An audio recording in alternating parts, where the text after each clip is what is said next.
আপনার কাছে হাত জোর করে প্রার্থনা করছি সাহেব, একটা আইন মানা যায়। আপনার কাছে হাত জোর করে প্রার্থনা করছি সাহেব, দেবাশিস দরের আপনি ব্যবস্থা করে দিন। ৩০,০০০ টাকা সাহেব, আপনাকে হাত করছি ব্যবস্থা করুন সাহেব। আমাকে বলতে পারেন জোড়া সাহেব, বলবেন বলেন বলেন। চিকিৎসায় গাফিলতির কারণে রোগী মৃত্যুর অভিযোগ, আর এই অভিযোগকে কেন্দ্র করে শনিবার দুপুরে মালদা নালাগোলা রাজ্য সড়ক অবরোধ করে হবিবপুর ব্লকের আইহো বাস স্ট্যান্ডে বিক্ষোভ দেখালেন মৃতের পরিবার সহ এলাকাবাসীরা। জানা যায় ১৬ই ফেব্রুয়ারি বছর ২৬-এর চঞ্চলা মুর্মু নামের এক আদিবাসী যুবতী তার শরীরের একটি ফোড়া নিয়ে অসুস্থ হয়ে মালদা মেডিকেল কলেজ ও হাসপাতালে ভর্তি হন।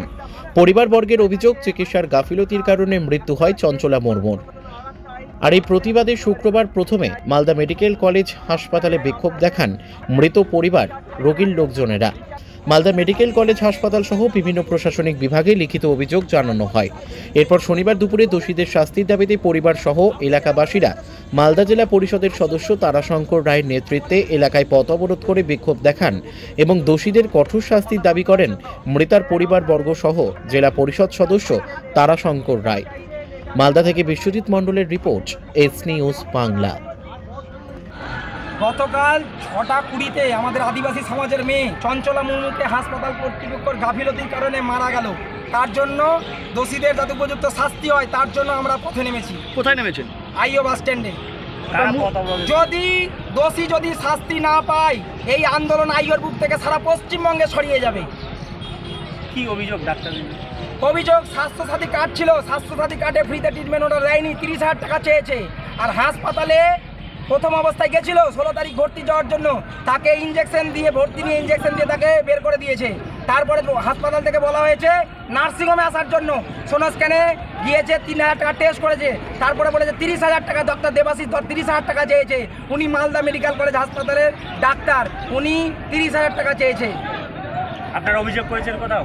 আমরা অভিযোগ করেছি, আমরা ইংলিশ বাজার থানাকে অভিযোগ করেছি, আমরা অভিযোগ করেছি এমএসবিকে করেছি, আমরা অভিযোগ করেছি ডিএমকে, আমরা অভিযোগ একেবারে চিফ মিনিস্টারের কাছে আমরা অভিযোগপত্র পাঠাচ্ছি। মালদা মেডিকেল কলেজ থেকে নার্সিংহোমে কেন গেল? হাসপাতালের কর্তৃপক্ষই পাঠাচ্ছে নার্সিংহোমে পাঠানোর জন্য, ট্রিটমেন্ট হবে না সেই জন্য পাঠাচ্ছে। কি চাইছেন আপনারা? আমরা চাইছি দেবাশিস ধর, যিনি ৩০,০০০ টাকা চেয়েছে স্বাস্থ্যসাথী কার্ড টাকা সত্ত্বেও, ওনার শাস্তি চাই, বিচার চাই আমরা। সরকারি কোনো গাফিলতি আছে? সরকারি গাফিলতি, আজকে ইনফেকশনটা সারা শরীরে ছড়িয়ে গেছে, যে ইনফেকশন ছড়িয়ে সে মারা গেল। আজকে যদি ১৬ তারিখে তাকে যদি ভর্তি করে নেওয়া হতো, অপারেশনটা যদি ব্যবস্থা করতো, তাহলে ২৬ বছর চঞ্চলা মুর্মু আজকে আমাদের সাথে থাকতো। কিন্তু হাসপাতালের গাফিলতির কারণে আজকে মেরে ফেললো। কারা আন্দোলন করেছে এটা? এই আন্দোলন কারা করছে? আজকে আমি যে এখানকার জেলা পরিষদ মেম্বার, আমার নেতৃত্বে আজকে আইও স্ট্যান্ডে আন্দোলন চলছে, আদিবাসী সমাজের মানুষরা এসেছে। ঠিক আছে, আপনার নাম? তারাশঙ্কর ভাই। যেটা হবে শান্তিপূর্ণ হবে, ধৈর্য ধরে থাকতে হবে, যেটা শান্তিপূর্ণভাবে অবলম্বন করেছি সাহেব। আপনি যেটা করছেন, যেটা আইনটা ভাঙছেন, রাস্তায় দাঁড়িয়ে আইনছেন, এটা আমি একটা অপরাধ করার জন্য আর একটা আইন আনতে আমি দিতে পারি না। তিনি আইন পুলিশ পার্সোনাল, আপনাদের বিচার চাইছেন, এটা পদ্ধতি। আপনি যদি সংবিধান মেনে অসাংবিধানিক মেরে ফেলার অধিকার আছে, অধিকার দিয়েছে তাকে মেরে ফেলার যেমন অধিকার আছে, রাস্তায় সাধারণ মানুষের ব্যতিব্যস্ত করে এরকম করার অধিকার চাই। নিয়ে এসেছিলাম ৩০,০০০ টাকা নিয়ে জীবনটা ভিডিও দিতে পারবে দেবাশিস, উনি যে মেরে ফেললো। আবার বলছি আইন হিসাবে এটা ভারতবর্ষে যে কেন এখনো তিনি নার্সিংহোমে ডিউটি করে, এখনো ডিউটি করছে সাহেব, পদ্ধতি আছে, এখনো ডিউটি করছে সাহেব, পদ্ধতি আছে। আপনি আমরা জানিয়েছি সাহেব, এখনো কোনো রকম কিছু করেনি সাহেব।